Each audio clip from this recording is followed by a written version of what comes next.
Hi ಎಲ್ಲರಿಗೂ ನಮಸ್ಕಾರ. Welcome to my YouTube channel. ಇವತ್ತು ಬೆಳ್ಳುಳ್ಳಿ ಕಬಾಬ್ ಹೇಗೆ ಮಾಡೋದು ಅಂತ ಹೇಳ್ಕೊಡ್ತೀನಿ, ಬನ್ನಿ.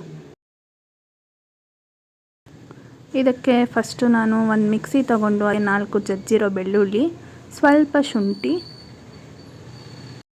ಒಂದು 3 ಚಕ್ಕೆ, ಸ್ವಲ್ಪ ಲವಂಗ, ಒಂದು 10 ಹಸಿಮೆಣಸಿನ್ಕಾಯಿ, ಚೂರು ಕರಿಬೇವು ಸೊಪ್ಪು, ಇದನ್ನೆಲ್ಲ ಹಾಕಿ ಮಿಕ್ಸಿಲಿ ಗ್ರೈಂಡ್ ಮಾಡ್ಕೊಳ್ಳಿ. ನೋಡಿ, ಈ ಕನ್ಸಿಸ್ಟೆನ್ಸಿಲಿರಬೇಕು.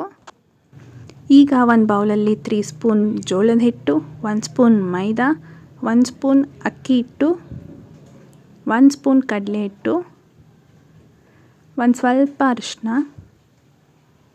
ರುಚಿಗೆ ಬೇಕಾದಷ್ಟು ಉಪ್ಪು, ಗ್ರೈಂಡ್ ಮಾಡ್ಕೊಂಡಿರೋ ಮಸಾಲ,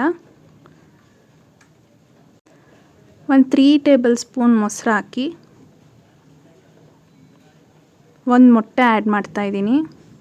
ಯಾವುದೇ ಕಾರಣಕ್ಕೂ ನೀರನ್ನ ಆ್ಯಡ್ ಮಾಡಬೇಡಿ. ಇಷ್ಟು ಆ್ಯಡ್ ಮಾಡಿ ಚೆನ್ನಾಗಿ ಮಿಕ್ಸ್ ಮಾಡ್ಕೊಳ್ಳಿ.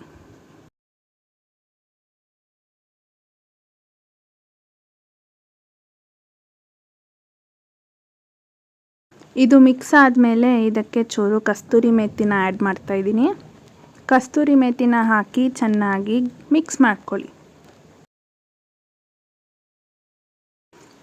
ಮಿಕ್ಸ್ ಆದಮೇಲೆ ಇಲ್ಲಿ ಚಿಕನ್ನ ಆ್ಯಡ್ ಮಾಡ್ತಾಯಿದ್ದೀನಿ. ಇಲ್ಲಿ ನಾನು 1 kg ಚಿಕನ್ಗೆ ಇಷ್ಟು ಮಸಾಲ ಮಾಡಿರೋದು.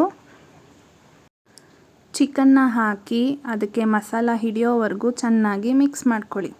ಮಿಕ್ಸ್ ಆದಮೇಲೆ ಅದನ್ನು 2 to 3 hours ಮ್ಯಾರಿನೇಟ್ ಮಾಡಬೇಕು.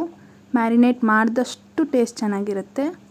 ಮ್ಯಾರಿನೇಟ್ ಆದಮೇಲೆ ಬಿಸಿ ಎಣ್ಣೆಗೆ ಚಿಕನ್ನ ಹಾಕಿ 2 ಸೈಡ್ ಚೆನ್ನಾಗಿ ಫ್ರೈ ಮಾಡ್ಕೊಳ್ಳಿ. ಫ್ರೈ ಮಾಡುವಾಗ ಲೋ ಫ್ಲೇಮಲ್ಲೇ ಇರಲಿ. ಹೀಗೆ 2 ಸೈಡ್ ಕ್ರಿಸ್ಪಿಯಾಗಿ ಫ್ರೈ ಆದಮೇಲೆ ಒಂದು ಪ್ಲೇಟ್ ತೊಗೊಂಡು ಅದಕ್ಕೆ ಸರ್ವ್ ಮಾಡಿದ್ರೆ ಬೆಳ್ಳುಳ್ಳಿ ಕಬಾಬ್ ರೆಡಿ ಟು ಸರ್ವ್. ಈ ವಿಡಿಯೋ ನಿಮಗೆ ಇಷ್ಟ ಆದರೆ ಲೈಕ್ ಮಾಡಿ, ಫ್ಯಾಮಿಲಿ ಫ್ರೆಂಡ್ಸ್ ಜೊತೆ ಶೇರ್ ಮಾಡಿ, ಹಾಗೆ ಹೇಗಿದೆ ಅಂತ ಕಮೆಂಟ್ ಸೆಕ್ಷನಲ್ಲಿ ಕಮೆಂಟ್ ಹಾಕಿ. ಸಬ್ಸ್ಕ್ರೈಬ್ ಆಗೋದನ್ನ ಮರಿಬೇಡಿ. Thank you for watching.